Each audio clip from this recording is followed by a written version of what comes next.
It is January 14th, the night before the ban. Tomorrow, 50,000 schoolgirls will lose their education. Tensions are especially high in this house. We spent 48 hours documenting this family's crisis. Tomorrow the deadline, 15 January. We won't be able to take any risk.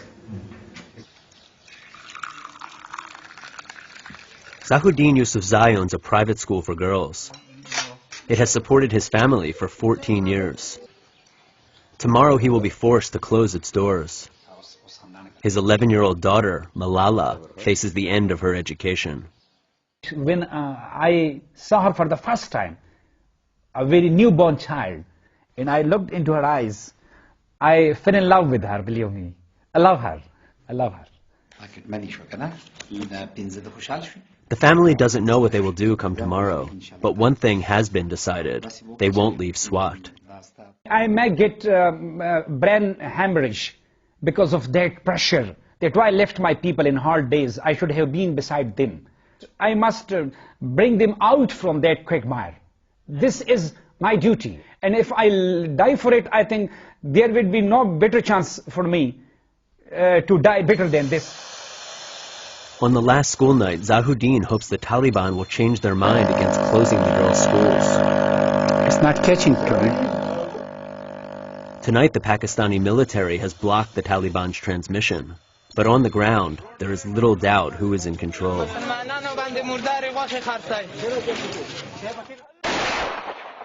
There are 12,000 Pakistani troops in Swat.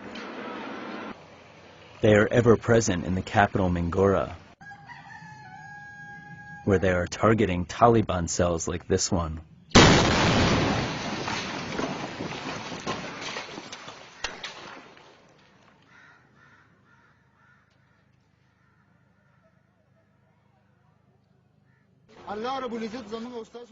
But since last summer, they have been unable to quell the 3,000 Taliban fighters and their guerrilla insurgency.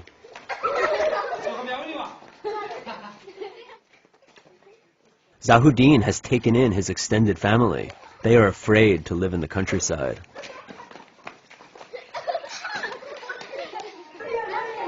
The military offered to guard Zahuddin's school, but with hundreds of schools already destroyed, he cannot take the risk.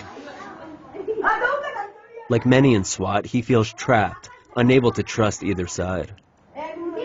If on one hand security forces want to open the schools on gunpoint, and on the other hand the militant Taliban, they are going to close it on the gunpoint. So education is something it can't afford such a tight security situation.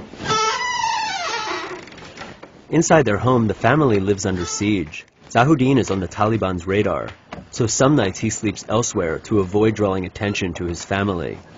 And Malala often doesn't sleep at all. Sound sleep, huh? Right? Good night. Good night. Sometimes I think that I will hide in the bathroom and I will call to police and they will come and they will save my father. And sometimes I think that I will tell my father that you hide in the cupboard and they will not check the cupboard. And I have many thoughts. Okay, like that.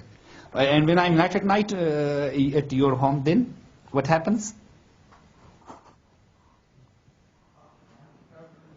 We are feeling that we are in a war zone. We hear a big blast and we just sit in our beds. And then we sleep again. And so this hide and seek goes on all the night. And that's our life. That's our life. I'm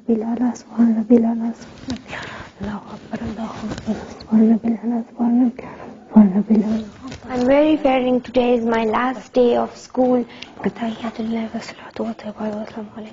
Fear seeps into every aspect of life, even getting dressed for school.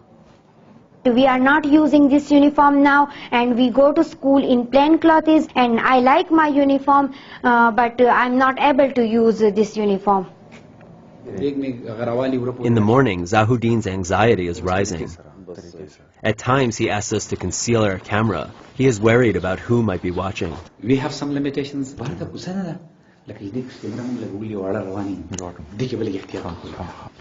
Zahuddin is known around town as a social activist, and although he has not received direct threats, other activists have been murdered. To avoid